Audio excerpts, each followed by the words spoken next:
Hi, it's Dee with DSisk Photography, and I'm going to show you really quick how to use the templates from the marketing sets.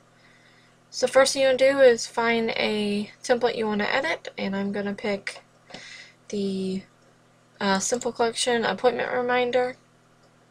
Double click, open it up,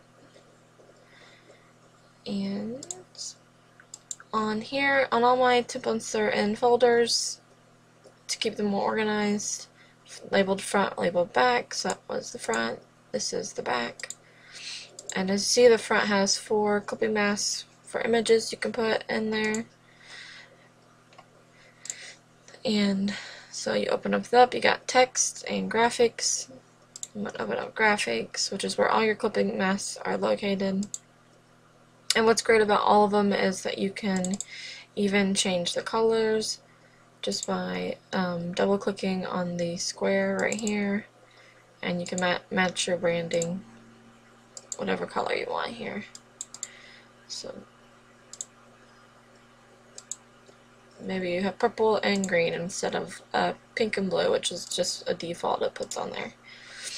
So then you can go through and you can change all that to match any color scheme you'd like. So what we want to do is put our images on over here.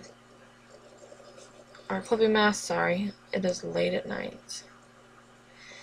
And I'm going to show you 2 ways to do it. The first way to show you, I'm going to click Image Mask 2, you can go to File, Place, and then go locate where your file is. I have one on the desktop here I'm going to just open up and use. So once you find the one you want, you choose it, you can just double click it, or you can hit Place or Enter. All of them usually work. And as you see, it places the image in here, and you can drag and resize. And as you see right now, it's making it really funky because it's not keeping my proportions.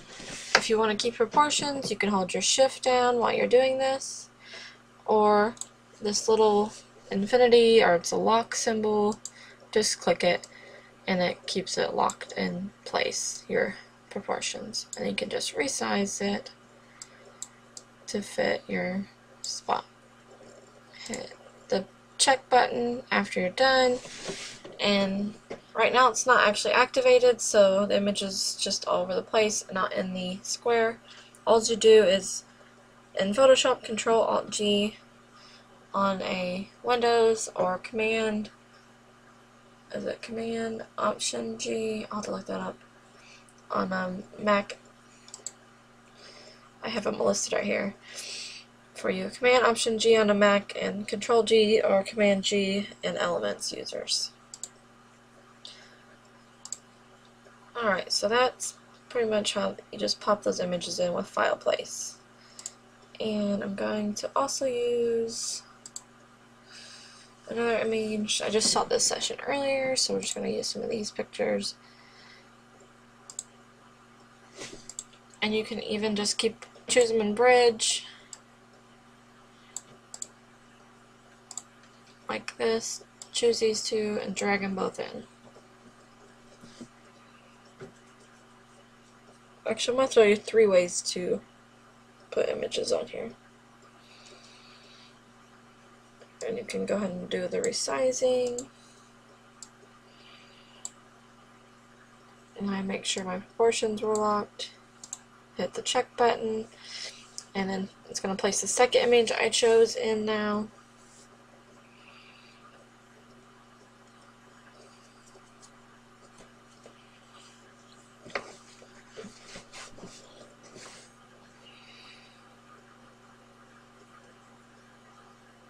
Just give it a minute. Alright, and then I'm going to resize this one really quick. Make sure that's click my proportions are intact. Drag this over here.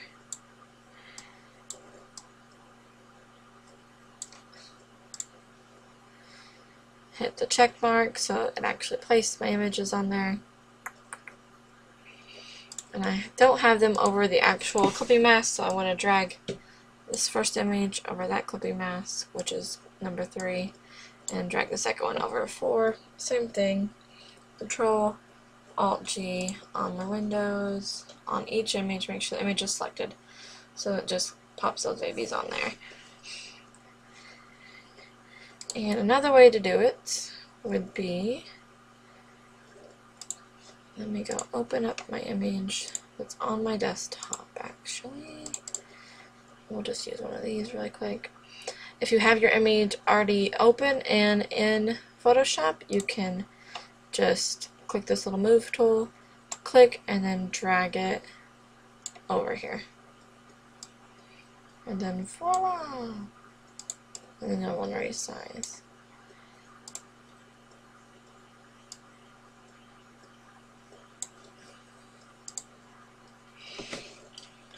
And Control-Shift-G, or Control-Alt-G to activate my clipping mask. And that is 3 different ways you can pull images in there. And how you use the clipping mask, you just place your image, whatever image you want, however which way you find it, put your image on there, put it over the clipping mask you want to, or it to take, hit Control-Alt-G, Command-Option-G on the Mac, Control-G or Command-G if you're using Elements, and it will activate your clipping mask. And there's going to be instructions also included on all of these. You can also, like I said, just go to Layer and activate your clipping mask that way.